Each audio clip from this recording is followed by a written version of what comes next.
नमस्कार। YouTube live में आपका स्वागत है। मैं हूं आपके साथ साहिबा सिंह। आज YouTube लाइव में हम बात करेंगे, लोकसभा चुनाव की तिथियों की घोषणा हो चुकी है और घोषणाओं के साथ तमाम जो पार्टी हैं वो तैयारियों में जुट चुके हैं। जहां एनडीए लोकसभा चुनाव की तैयारियों में जुटा है, वहीं अब तक महागठबंधन में सीटों का जो फॉर्मूला है वो तय नहीं हो पाया है।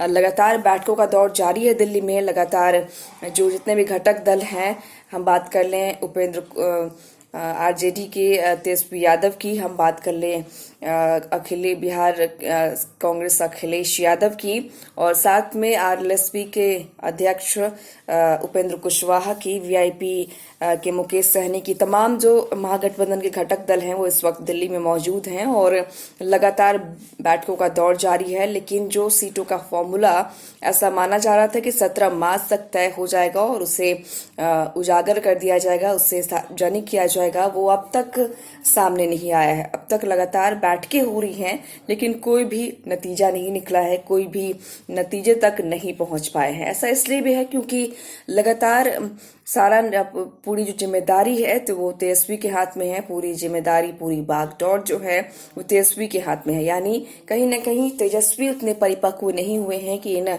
सीटों का फॉर्मूला तय कर पाए, या लोकसभा चुनाव है और इसको लेकर जो सीटें हैं वो बांट पाए। कहीं ना कहीं लालू की कमी यहाँ खटक रही है, क्योंकि लालू एक ऐसे नेतृत्वकर्ता थे जो तमाम महागठबंधन के तमाम घटक दल को इकट्ठा कर एक मजबूती के साथ सामने आते थे। लेकिन कहीं ना कहीं तेजस्वी थोड़े इस मामले में परिपक्वता की और जरूरत है, क्योंकि अब तक सीटों का फॉर्मूला तय नहीं हो पाया है और लगातार तेजस्वी अपने ट्वीट के माध्यम से या अपनी वाणी के माध्यम से लगातार हमला कर रहे हैं। शनिवार को तेजस्वी ने एक ट्वीट किया था जो सीधे तौर से कांग्रेस पर हमला था। कांग्रेस कहीं न कहीं राष्ट्रीय पार्टी है। अगर बीजेपी को हराना है, अगर एनडीए को हराना है, तो कहीं न कहीं आरजेडी को कांग्रेस की जरूरत होगी ही। तो ये बात तेजस्वी को समझनी होगी, क्योंकि तेजस्वी लगातार पहले शनिवार को उन्होंने ट्वीट किया, ट्वीट के माध्यम से उन्होंने कांग्रेस पर सीधे तौर से हमला किया, और अब उन्होंने आज एक और बात जो सामने आई है, सूत्रों के हवाले से ये सूचनाएं मिल रही हैं, खबरें मिल रही हैं। ये तेजस्वी ने ये कहा है कि अगर 8 सीटों पर, पहले ऐसी खबरें आ रही थी कांग्रेस को 11 सीटें दी जा रही हैं, लेकिन अब तेजस्वी ने कह रहे हैं कि अगर 8 सीटों पर कॉम्प्रोमाइज करना है कांग्रेस को, करे, नहीं तो जाए।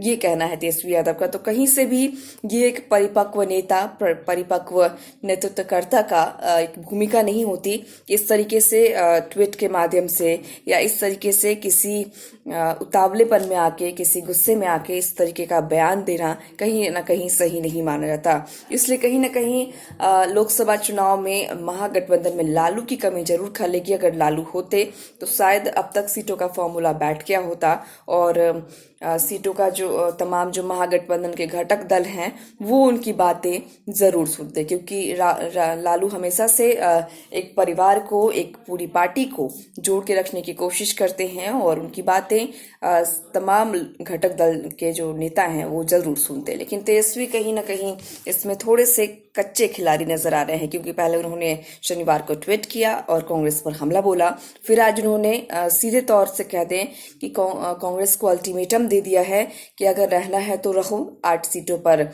कॉम्प्रोमाइज करो, नहीं तो आप जा सकते हैं। सीधे तौर से तेजस्वी ने ये कहा है। और आपको बता दें कि पहले अब हम बात कर लें मांझी की, यानी हम की। पहले लगातार हम भी बागी हो रहा है, लगातार जिस तरह मांझी भी बागी हो रहे हैं, क्योंकि उन्हें भी 5 सीटें चाहिए। उनका कहना है कि कांग्रेस और आरजेडी के बाद उनकी सबसे बड़ी पार्टी है, उनका कंपटीशन रालोसपा से है, यानी कि उपेंद्र कुशवाहा से है। उपेंद्र कुशवाहा को ज्यादा सीटें नहीं मिलनी चाहिए। पहले हम बड़ी पार्टी है तो पहले हमको सीटें मिलने चाहिए, कहना है मांझी का। तो कहीं ना कहीं मांझी की भी इसमें गलती नहीं है। जब मांझी एनडीए में थे उस वक्त की स्थिति देखी जाए तो मांझी को नीतीश कुमार ने सीएम बनाया तब उनकी महत्वाकांक्षाएं बढ़ी। फिर धीरे धीरे फिर नीतीश कुमार ने अपना पदभार फिर से संभाल लिया, तब उनकी महत्वाकांक्षा वहां घट गई।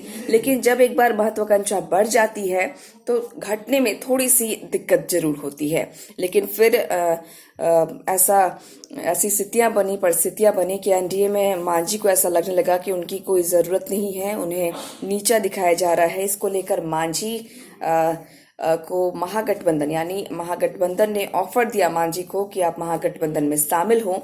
जब महागठबंधन में मांझी शामिल हो गए तब उनको एक सीट देना कहीं से भी सही नहीं माना जाता, क्योंकि पहले मांझी को जब शामिल करना था महागठबंधन में तब आरजेडी ने ये कहा था कि मांझी एक बड़े नेता हैं। अब वो बातें कहाँ गई? जब मांझी एक बड़े नेता हैं, आपने एनडीए से मांझी को ऑफर दिया, उन्हें महागठबंधन में शामिल कराया, तो आज क्यों मांझी को एक सीट दी जा रही है? कहीं ना कहीं मांझी भी गलत नहीं है। और अगर हम अब बात कर लें रालोसपा की, तो रालोसपा भी पहले एनडीए में थी, वहां सीटों को लेकर खटपट हुई और फिर महागठबंधन ने ऑफर दिया उपेंद्र कुशवाहा को कि आपकी इज्जत नहीं है एनडीए में, आप एक बड़े नेता हैं तो आप शामिल हो जाएं महागठबंधन में। जब महागठबंधन में रालोसपा शामिल हो गई तो रालोसपा को भी सम्मानजनक सीटें चाहिए थी, इसको लेकर महागठबंधन में शामिल हुई। तो पूरी खिचड़ी जो है वो इस प्रकार से पकी है कि अब आरजेडी भी समझौता करने को तैयार नहीं है। आरजेडी को भी 18 से 20 सीटें चाहिए। अब आरजेडी ये चाहती है कि जो कांग्रेस है वो कॉम्प्रोमाइज करे और उनकी जो कांग्रेस की जो सीटें हैं जो बाकी आरएलएसपी को और हमको दी जाए। हम की कहीं ना कहीं बात बनती नजर आ रही है और 1 से 3-4 सीटों की बात अब हो चुकी है। लेकिन इस पे भी मांझी कॉम्प्रोमाइज करते हैं या नहीं, ये देखने वाली बात होगी। अगर हम पहले की स्थिति देख लें कांग्रेस की, तो कांग्रेस 12 सीटों पर पिछली बार चुनाव लड़ी थी और इस बार 11 सीट पर कांग्रेस कहीं ना कहीं कॉम्प्रोमाइज करने को तैयार थी। लेकिन इससे भी नीचे ला रहे हैं तेजस्वी यादव, यानी आरजेडी इससे भी नीचे लाना चाह रही है कांग्रेस को। तो कहीं ना कहीं ये गलत होगा, कहीं ना कहीं ये गलत फैसला होगा तेजस्वी यादव का। तो हम ये कहना चाहेंगे कि अब लालू के नेतृत्व की जरूरत है, लालू की रणनीति की जरूरत है, ताकि महागठबंधन में सीटों का फॉर्मूला बैठ पाए, क्योंकि चुनाव नजदीक है और अब तक महागठबंधन में सीटों का फॉर्मूला नहीं बन पाया है। और एक और बात आपको बता दें कि कहीं ना कहीं यहाँ थर्ड फ्रंट की भी बात आ रही है। और थर्ड फ्रंट इस प्रकार की कांग्रेस पहले से ही पप्पू यादव कांग्रेस में आना चाहते हैं और कांग्रेस सीपीआई से भी बात कर रही है, सीपीआई को भी जोड़ने की कोशिश कर रही है, कांग्रेस आरएलएसपी से भी बात कर रही है। तो कहीं ना कहीं ऐसा ना हो कि आरजेडी अकेली रह जाए, महागठबंधन टूट जाए और महागठबंधन से आरजेडी अकेली हो जाए, यानी आरजेडी को तमाम जो लोग हैं वो अकेला कर दें और इधर आरजेडी अकेली हो जाए और बाकी जो पार्टी हैं वो कांग्रेस के साथ न मिल जाए। ऐसी भी स्थितियां हो सकती हैं। तो महागठबंधन में टूट के संकेत मिल रहे हैं, लेकिन फिलहाल देखना ये होगा कि कब तक महागठबंधन टूटती है या फिर लालू प्रसाद यादव इससे बचा पाते हैं। क्योंकि जिस प्रकार से हम तेजस्वी यादव का रवैया देख रहे हैं, उसको देखने से तो ये लग रहा है कि महागठबंधन टूट के कगार पर है और वो संभाल नहीं पाएंगे। क्योंकि जिस प्रकार से उन्होंने शनिवार को ट्वीट किया, उसके बाद फिर उन्होंने आज कांग्रेस को अल्टीमेटम दे दिया। कांग्रेस अगर एनडीए को हराना है, अगर बीजेपी को हराना है, तो राष्ट्रीय पार्टी कांग्रेस की जरूरत पड़ेगी आरजेडी को। तो कहीं ना कहीं तेजस्वी यादव को भी यहाँ सोचना पड़ेगा कि अभी ये लोकसभा चुनाव है, ये मुख्यमंत्री की नहीं बल्कि प्रधानमंत्री का चुनाव है।